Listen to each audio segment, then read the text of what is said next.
Good afternoon guys. Andito ako uli. Naghahawan kasi walang ulan ngayon.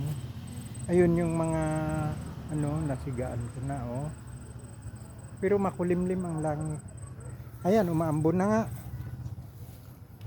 Hindi pa ako tapos dito. Malawak pa ang linisin ko. Yan ang pinyahan ko oh. Oh.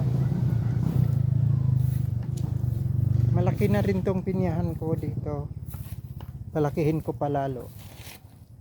May malawak pa akong mataniman doon. Ang mga pinya kasi pwede naman yan sa ilalim ng mga saging, sanyog. Yan, malaki na rin yung bagong tanim ko na nyog. Yan banda dyan, naanihan ko na ng hinog.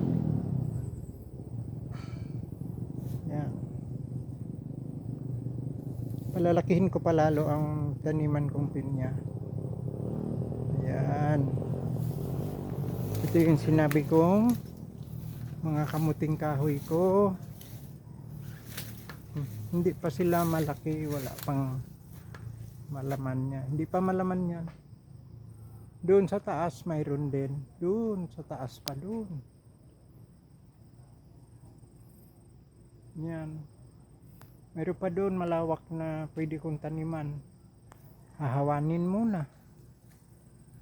Yan. Step by step ang galaw ko kasi mag-isa lang naman akong nagsipag dito. Okay guys. Ingat po ang lahat. Tama-tama yung usok mapunta sa mangga. Kasi dami kaming mangga dito, hindi nagbunga ng maayos. Ayan oh. Gandun. Rambutan lang talaga ang ano. Okay.